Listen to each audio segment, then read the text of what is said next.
Sziasztok! Laci, ahogy elmondta, Szitunak hívnak. Hát a bemutatkozás után, és különösebben saját magamról nem szeretnék szót ejteni. Aki kíváncsi rám, az azt gondolom, hogy utánam nézhet. Én leszek az a mai este folyamán, aki nem fog vetíteni, mert azt mondják az ismerőseim, hogy én vagyok a két lábon járó vetítőgép magam, úgyhogy nem kellett külön prezentációt hoznom.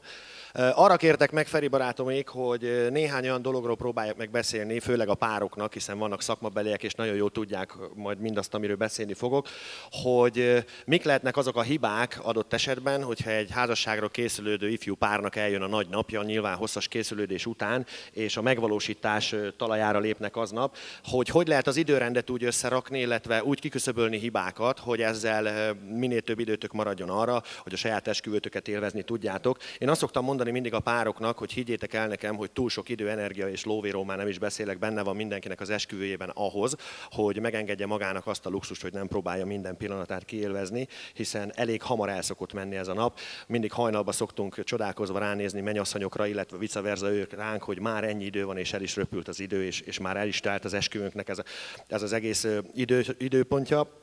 Úgyhogy Isten igazából, hogyha okosan rakjátok össze majd az időrendet, és figyeltek apró részletekre, akkor azt gondolom, hogy rengeteg időt spórolhattok meg.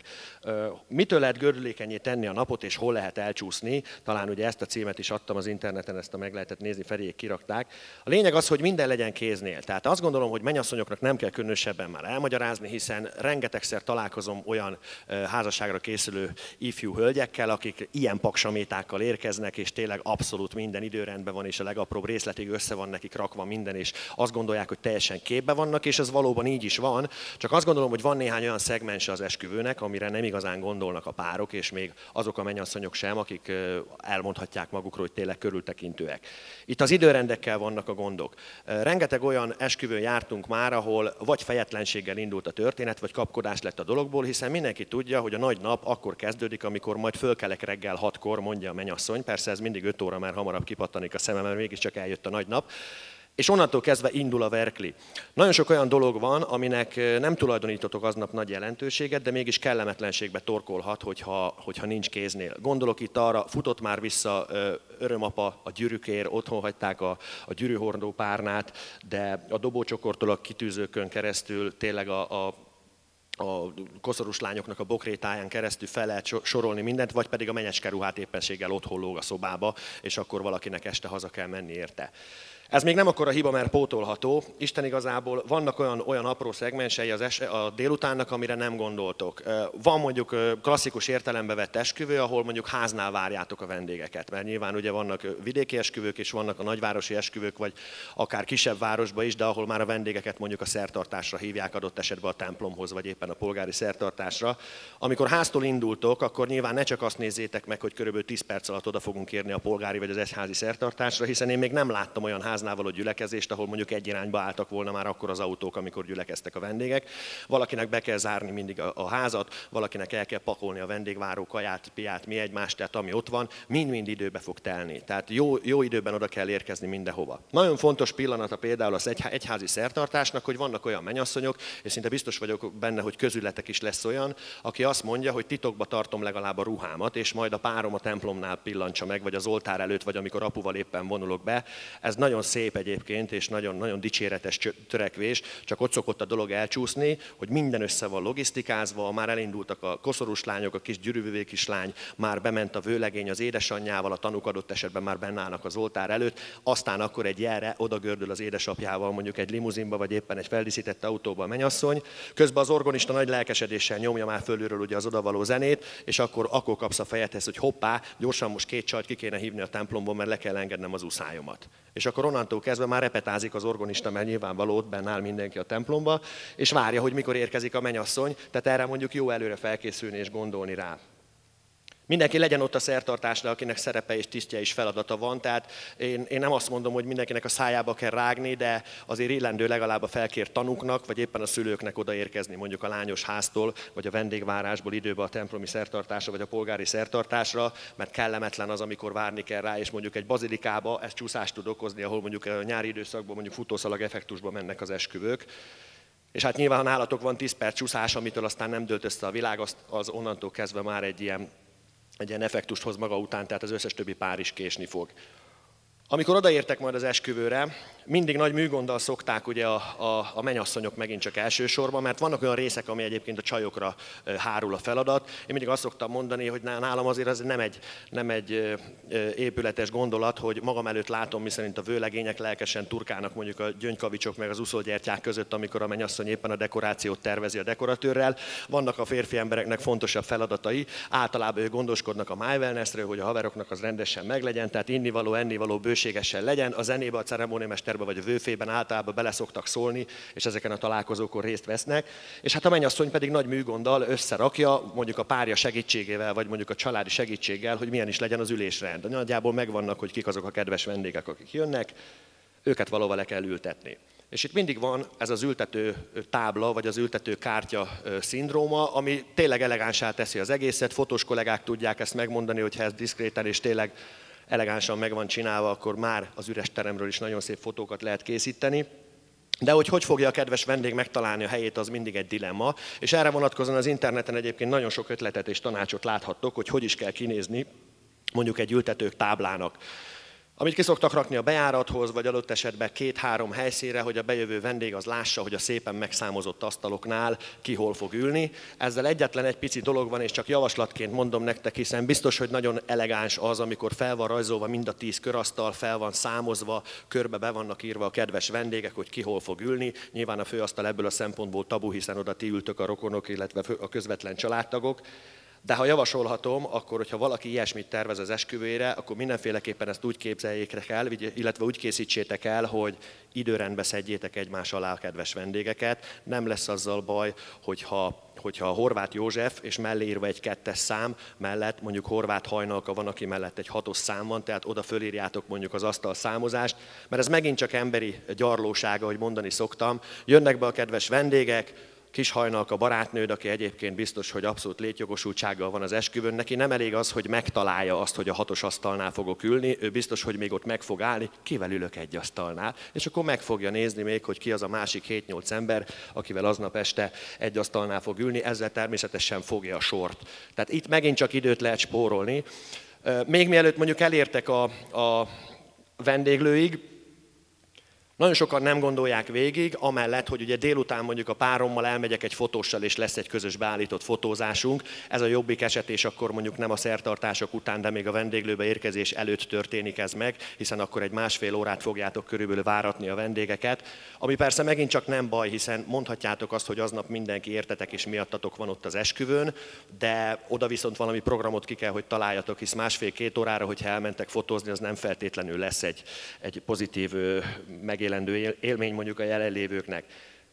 De hogyha ezt megcsináljátok délután, akkor se feledkezzetek meg róla, hogyha lemennek a szertartások, a polgári és templomi szertartás, az nem azt jelenti, hogy onnantól kezdve sovány malac vágtába mentek, és akkor beültetitek gyorsan a vendégeket, és jöhet a vacsora. Ez mindig azért szokott súrlódási pont lenni, mert általában a vendéglősök szeretik előre megbeszélni az ifjú párokkal, hogy mikorra kéritek a vacsorát. És ha te azt mondod, hogy 7 órára kéred a vacsorát, akkor elég nehéz kompromisszumot kötni akkor már a vendéglőssel aznap este, hogy az ne 7 órakor, hanem fél 8-kor, vagy adott esetben 8 órakor legyen. Márpedig ennyi csúszás benne lehet, hogyha előre nem kalkulálod bele, hogy a templomi szertartásról, hogyha kijöttél jó esetben, a polgári van előbb, és utána mondjuk a templomi, akkor utána a vőfély vagy a ceremóniamester összerak egy ilyen totálfotót, amin az összes kedves vendég rajta van, abból kiváltva szoktunk csinálni, persze embere válogatja, hogy milyen sorrendben, csinálunk egy mennyasszonyi csokordobást, a dobócsokor elröpül, és akkor onnantól, hogyha belegondolsz, még nincs egy darab fotód az apuról, anyuról, a barátnőktől, a rokonokról, a koszorús lányokról, tehát ezekre a bandázós fotókra, a kicsoportos képekre én azt gondolom mindenféleképpen az időrendbe tegyetek bele legalább egy 25-30 percet, mert tényleg, ahogy a Gábor is elmondta, az esküvő azért egy olyan nap, hogy nem kell elrohanni mindent, de hogyha tényleg össze van tökéletesen logisztikázva a dolog, akkor viszont bele kell, hogy férjen, és ez jól fogja kivenni magát, hiszen onnantól kezdve majd küldözgethetitek a képeket a vendégeknek, illetve a rokonoknak.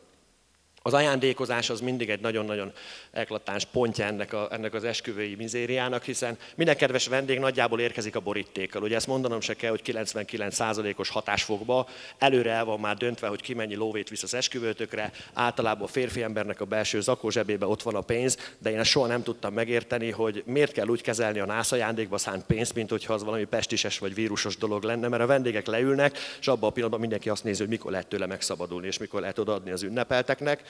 hogyha a szervezet keretek között működik, és a vőfély vagy a ceremóniamester ezt megfelelőképpen lekommunikálja, ugye itt minden háznál más szokás van, tehát van, ahol már korábban odaviszik pénteken, és átadják ugye az ifjú párnak az ajándékot. Van, ahol azt mondják, hogy nem lesz nászajándék átadás, majd mindenki bedobja a mennyasszonyi tánc keretein belül, viszont vannak olyan párok, akik kifejezetten nem kérik a mennyasszonyi táncot, láttunk ebből azt gondolom már eleget, és azt mondják, hogy ő nekik csak egy ilyen jelképes mennyasszonyi tánc lesz, vagy az sem. Tehát erre van többféle változat, ugye kaparos sorsjegyet dobnak be, vagy éppenséggel mindenki hoz magával egy olyan fotót, ami az ifjú párhoz köthető. Na most ilyenkor nyilván meg kell adni a lehetőséget a kedves vendégeknek a tekintetbe, hogy átadják a nászajándékot, és hogyha szervezett keretek között mondjuk lezajlik 15-20 perc alatt, akkor valószínűleg a saját esküvődről nem fogsz éhesen hazamenni, és Bözsi néninek nem pont akkor jut eszébe, amikor már hozzák a pincérek a levest. Erre is láttunk erre vonatkozóan már egyébként rémtörténeteket.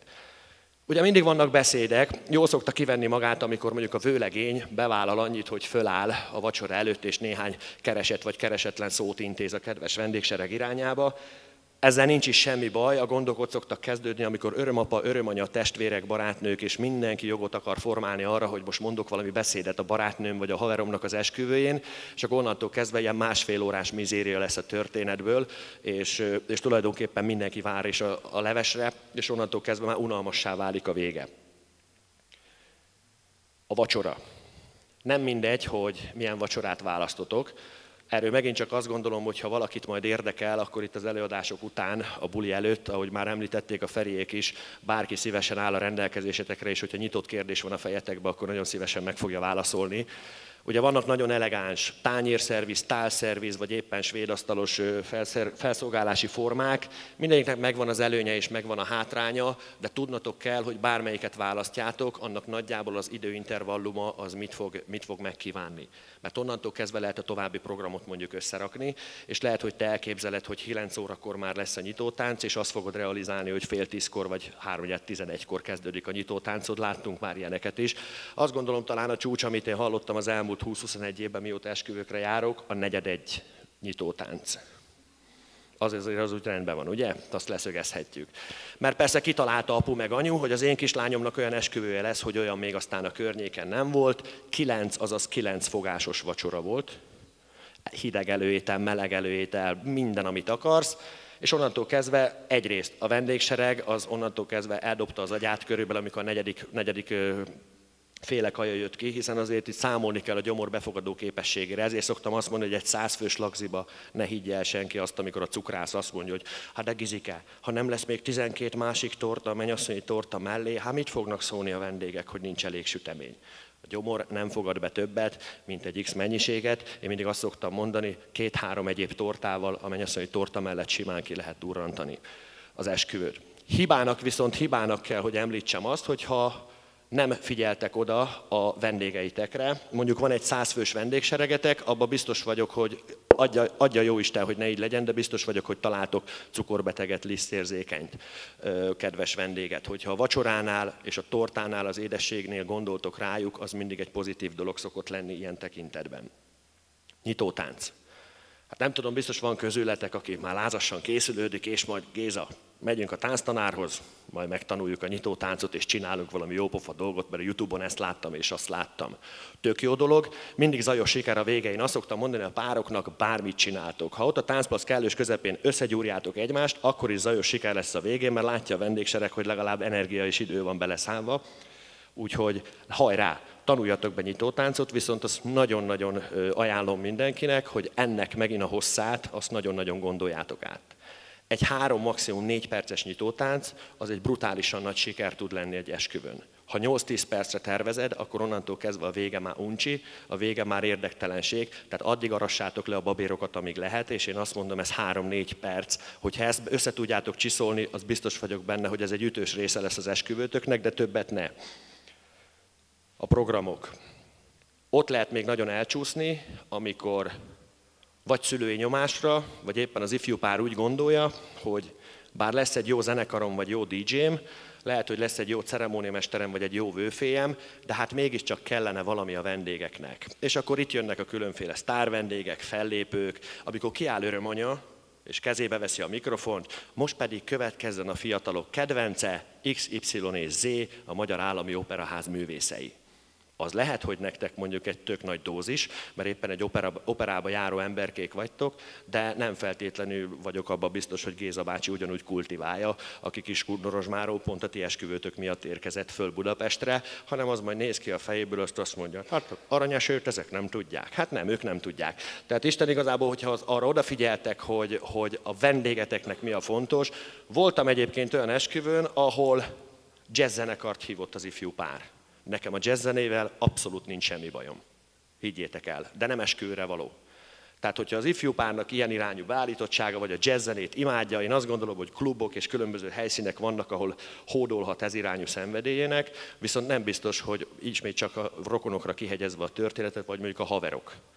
Tehát azért megdobálják apró süteménnyel egy idő után, biztos vagyok benne a jazzzenekart, és nem azért, mert rosszak voltak, hanem azért, mert nem erre számítottak.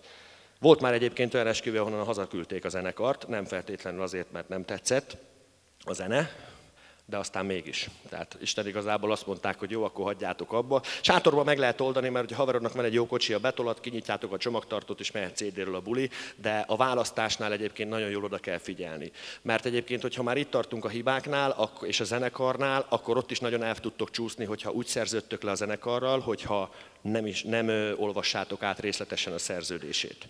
Ne ott derüljön ki az esküvődön, hogy ő nem hajlandó mondjuk himnuszt játszani. Persze ez megint csak egy véleményes dolog, hogy a himnusz az odavaló története az esküvőre vagy sem, de az országnak vannak különböző részei, ahol mondjuk himnuszt játszanak. Voltak ugye erdélyek, vegyes esküvő, székehimnuszt akarták eljátszatni a zenekarral, ő pedig azt mondta, már pedig ő azt nem hajlandó. Ezeket igen előre kell tisztázni, hogy mik az igényeitek, és mit szeretnétek a zenekartól. Fényviszonyokról a Gábor már beszélt. Én azt gondolom, hogy mindig is nagy harcot szokott jelenteni egy esküvőn, akár a fotós, vagy videós, vagy nevezzük operatőrnek esetében, hogy a buli hangulatában lekapcsolják a táncplac fölött a villanyt. Ezzel nincs semmi baj megint, csak ne ott legyen csata belőle, mert a videós azt mondja, hogy ha jó van, akkor nem lesz jó a felvétel. Ezt, hogyha előre tisztázzátok, akkor azt gondolom, hogy ha olyan operatőr van, akkor meg kell, hogy mondja, hogy ezt ő képtelen lesz teljesíteni, vagy pedig a megfelelő eszközökkel fog érkezni.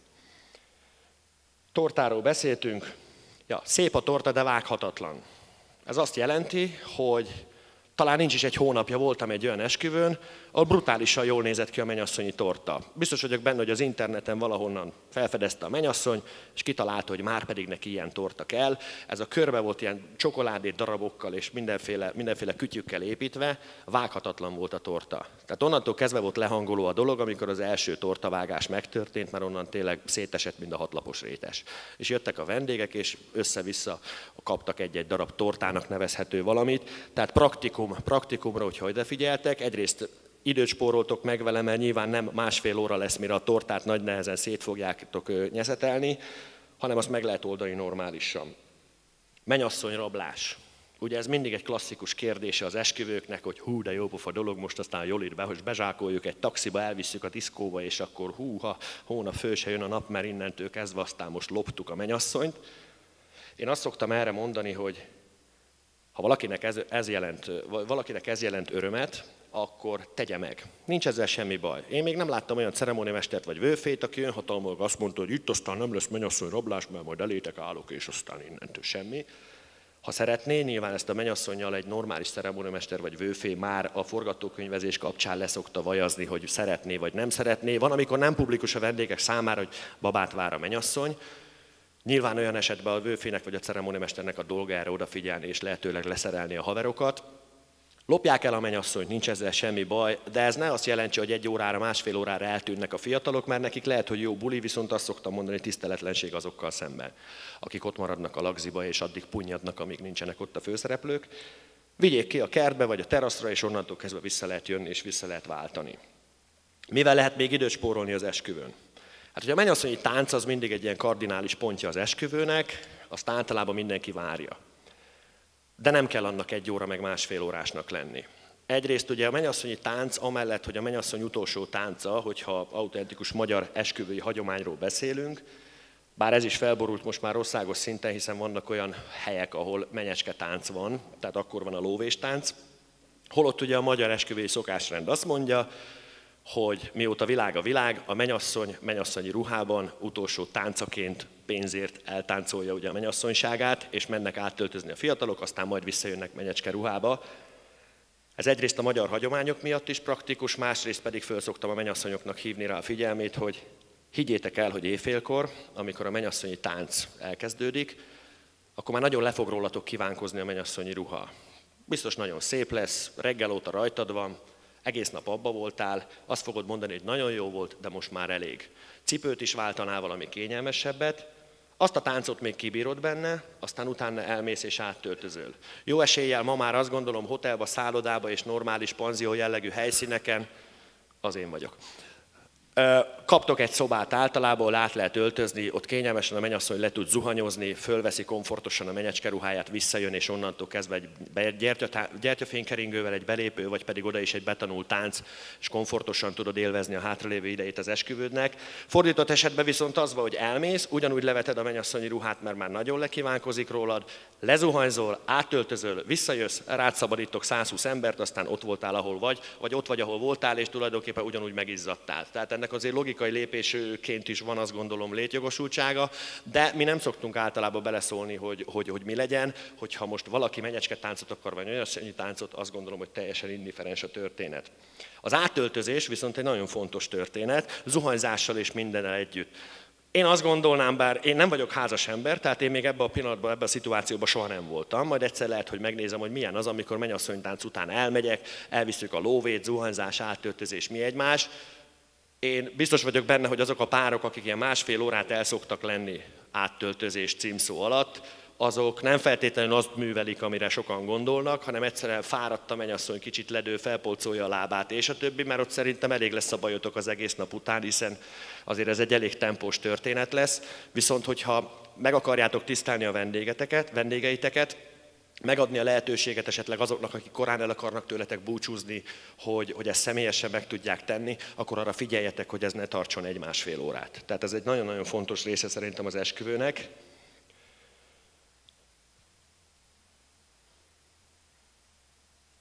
És nagyjából, ránézve itt a papíromra, amiket én ma el akartam mondani nektek, körülbelül ez ennyi, amivel, hogyha tényleg odafigyeltek, akkor időt tudtok spórolni. Ami még fontos, és így zárásképpen, mert ugye én kaptam a megtisztelő feladatot, hogy ezt az egészet befejezzem, és ez körülbelül 5 percen belül meg is fog történni, mert én nézem közben az órámat, hogy deficite vagy hozadéka a mai napnak, ezt nem tudom, még nem derül ki, majd ti eldöntitek, de egy biztos, hogy én azt javaslom mindannyiótoknak, akik esküvő előtt álltok, mert vagytok itt szép számmal, hogy olyan emberekkel vegyétek körül magatokat a nagy napon, legyen az fotós, videós, vagy ceremonimester, vagy zenekar, vagy DJ, akikről elhiszitek azt, hogy aznap miattatok és értetek fognak dolgozni. Tehát ez a választás felelőssége, ahogy mondani szoktuk előadások kapcsán, hogy olyan embereket válasszatok, akire rábízzátok magatokat aznap, azt a feladatot, amit rábíztatok, elhiszitek, hogy meg tudja valósítani, és akkor onnantól kezdve se nektek, se az örömanyának, se senkinek nem lesz semmi dolga az esküvőn. A szolgáltató részről a leglehangolóbb az egyébként, amikor aput vagy anyut nem tudjátok előre leszerelni. És ez megint csak zökkenőt és bökkenőt tud okozni az esküvőn, hiszen én azt gondolom, hogy egy örömanyának amellett, hogy nem kéne az első fotóba beleállnia, mikor jön le a lánya a lépcsőn, ugyanúgy nem az a dolga, hogy mondjuk szambázon a rántott húsok között és a pincéreket ugráltassa, hogy mikor jön már a főfogás. Tehát ő neki megvan a feladata a pincéreknek, ők ezt tudni fogják, és ha normális ceremonimesteretek vagy vőfélyetek van, akkor ez be is fogja jelenteni. Szóval, hogyha ezekre odafigyeltek, és nyilván most a teljesség igénye nélkül mondtam el néhány dolgot, hiszen órákat lehetne beszélni erről, hogy hol lehet és mit lehet még az esküvők jobb átétele érdekében tenni.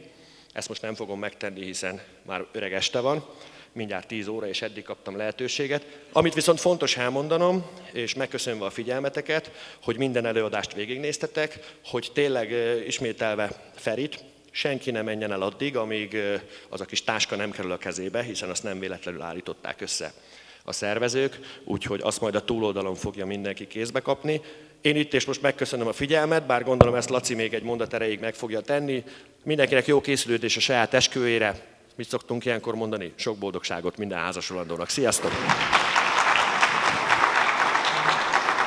Köszönjük szépen Situnak, illetve minden előadónak, hogy elmondta a legjobb tudása szerint ebben a szűk kis időben amit nagyon fontosnak tartott, ti pedig ugye végighallgattátok. Senki ne menjen messzire, még a fotófalnál mindenkit várunk, illetve maradjatok velünk a Retro Partitól, illetve az összes szolgáltatótól, jelenlévőtől, akik meghívást kaptak a mai estére, bátran kérdezhettek. Az összes Retro Partis címkés feliratos narancssárga nyakkendős fiatalembert, nagyjából tudják, hogy kik vannak itt, illetve hölgyeket hozzánk küldenek, hogyha bárkivel szeretnétek beszélni, és ahogy Situ is elmondta, kifelé menet 30 darab ajándékcsomag várja a párokat, páronként egyet, illetve majd a fotófalnál egy vagány pózolásra mindenkit várunk. Köszönjük szépen még egyszer a figyelmet, a szolgáltatókat kérem, hogy tapsolják meg a jelenlévő vendégeket. Köszönjük szépen, hogy itt voltatok. A buli folytatódik, a terem zár, várunk mindenkit odát a buli részen. Tehát fotófal, ajándékcsomag, kajapia, olimpia. Jó szórakozást kívánunk mindenkinek!